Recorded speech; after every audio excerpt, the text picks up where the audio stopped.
자, 이번에는요, 희귀 지폐입니다. 지폐. 네, 동정을 지금까지 소개를 시켜드리고요. 이제 댁에 갖고 계시거나 지갑에 넣고 다니시는 지폐를 사용하실 때 지금 사진에서 보시는 바와 같이 왼쪽 위에 보시게 되면 일련 번호라는 게 있어요. 그걸 한 번만 확인하시고 거래하시거나 사용하시면 좋으실 것 같습니다.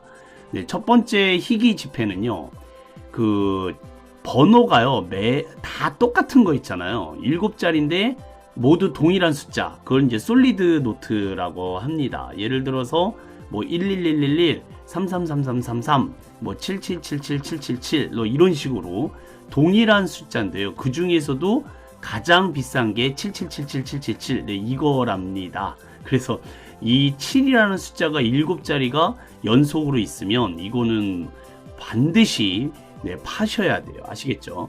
자, 그 다음에 밀리언 노트라고 해서요, 첫 번째 숫자를 제외하고 전부 0인 지폐가 있습니다. 1, 0, 0, 0, 0, 0, 0, 네, 3, 0, 0, 0, 0, 0, 0, 9, 0, 0, 뭐 이런 것들 있잖아요. 이걸 밀리언 노트라고 그래서요, 이것도 굉장히 값어치가 높다고 그래요. 자, 그 다음에 스트레이트 어센딩. 어센딩이라는 말은요, 오름차순입니다. 오름차순. 어센딩은 오름차순. 그러니까 연속적으로 일씩 올라가는 숫자 0, 1, 2, 3, 4, 5, 6, 1, 2, 3, 4, 5, 6, 7, 2, 3, 4, 5, 6, 7, 8 뭐 이런 식으로요. 네, 이게 어센딩 노트라고 하고요.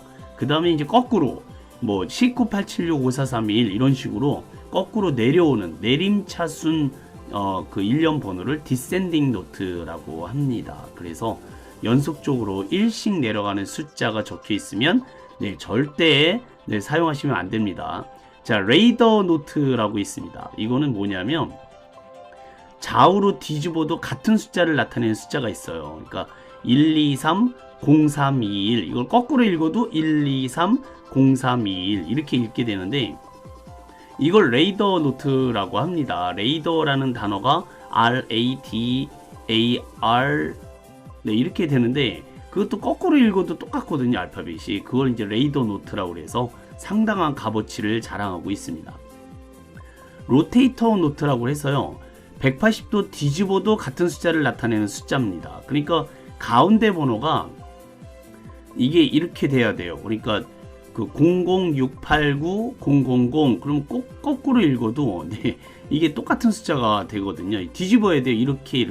네, 그래서 이런 걸 로테이터 노트, 바이너리 노트라고 해서요, 그 0과 1로만 되거나 아니면은 두 가지 수로만 이루어진 숫자로 된 지폐들이 있습니다.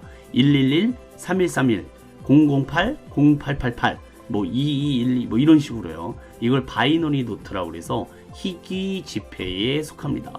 그 다음에 AAA, 가가가 노트라고 있는데요. 일련 번호 앞 뒤에 붙는 알파벳이 동일한 경우가 있습니다. 이런 식으로요. 여기 좀 조그맣게 좀 보이실지 모르겠습니다. 여기 AAA 이런 거 있잖아요. 네, 그리고 가가가 이런 식으로. 네, 이런 식의 지폐도 확인해 보셔서 꼭 저한테 연락을 주시거나 아니면 중고거래 사이트에 그렇게 올리시면 되는데요. 그 이 희귀 지폐들을 거래하는 곳이 있어요. 대표적으로 온라인 사이트인데 수지뱅크 코리아 하고요, 우문관이라는 사이트, 풍산 화동양행이라는 사이트가 있습니다. 이것도 사진으로 캡처해 두셨다가 한번 살펴보시면 좋겠고요. 아, 이게 너무 어렵다 싶으시면요, 그 네이버 치시면은 중고나라, 당근마켓, 뭐 기타 블로그나 카페 등에 이렇게 희귀 지폐 거래 뭐 이런 거 치시게 되면 엄청나게 나오더라고요. 그러니까 이런 지폐나 동전을 갖고 계시면 꼭 돈 버셔서 부자 되셨으면 좋겠습니다. 자, 그 다음에 마지막으로요, 아까 처음에 제가 이 동영상을 찍게 된 계기가 제가 아는 지인분의 남편이 위조 지폐 사건에 휘말리셔서 지금 구치소에 들어가 있다고 말씀드렸잖아요.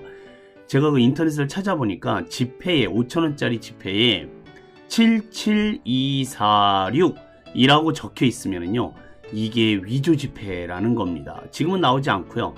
이 위조 지폐 범들이요, 1,000원짜리는 그 위조를 안 한대요. 왜냐하면 그거는 그 마진이 남지 않기 때문에 그렇다라는 거고요. 10,000원짜리 이상부터는 하도 위조 지폐 방지 기술이 굉장히 많아져 가지고요. 금방 들킨대요. 그래서 상대적으로 5,000원짜리가 마진도 많이 남고, 그리고요 이게 카피하기가 되게 좋답니다. 요즘 컬러 프린터가 굉장히 발달을 해서 여러가지 종이를 겹쳐가지고 하게 되면 감쪽같이 속을 수가 있대요. 그래서 이 위조 집회범이 이거를 대량으로 프린트를 해가지고요, 왜 눈이 나쁜 어르신들이 운영하는 구멍가게 있지 않습니까? 거기 가서 껌을 한 통을 샀대요. 그러면 4천 얼마가 남을 거 아니에요. 그래서 그걸로 뭐 수십억을 그렇게 썼다고 하네요. 그래서 혹시라도 그 어르신께서도 모르셨겠죠, 그쵸?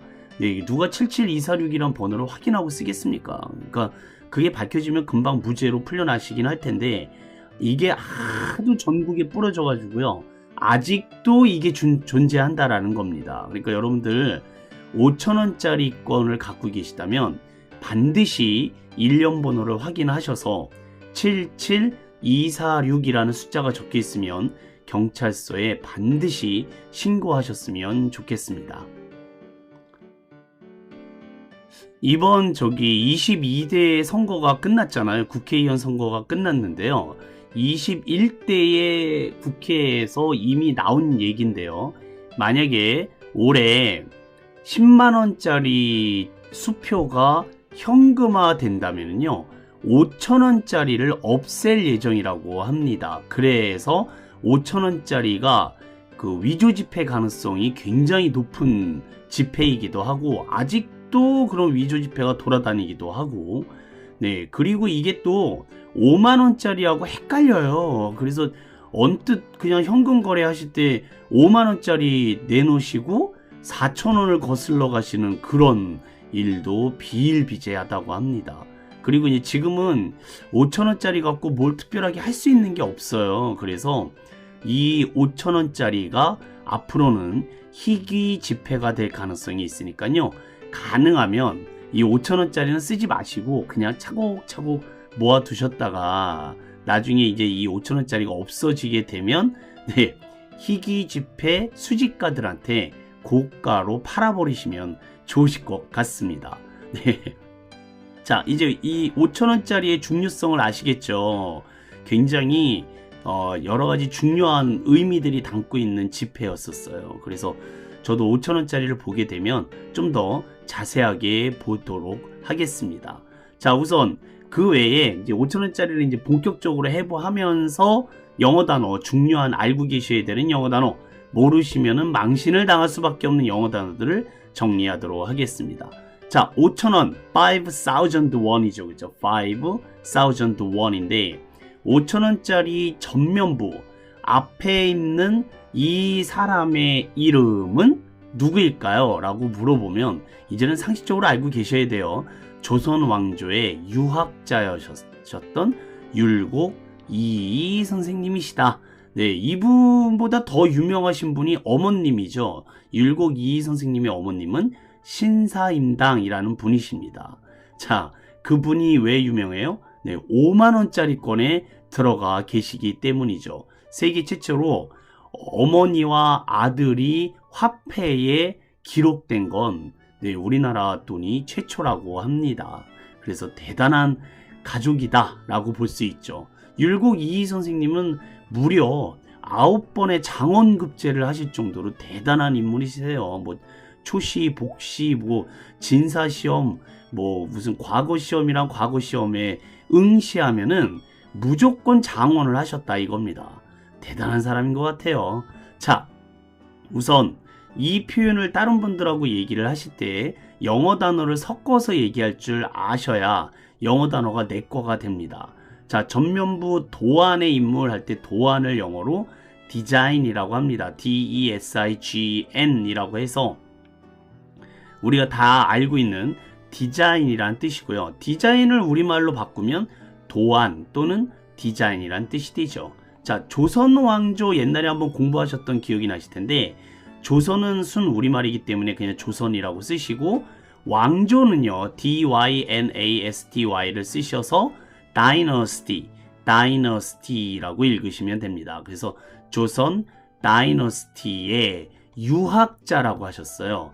원래 유학자라고 하는 것은 공자님을 공부하는 학자라는 뜻인데 공자라는 말은 나중에 공부하시고요.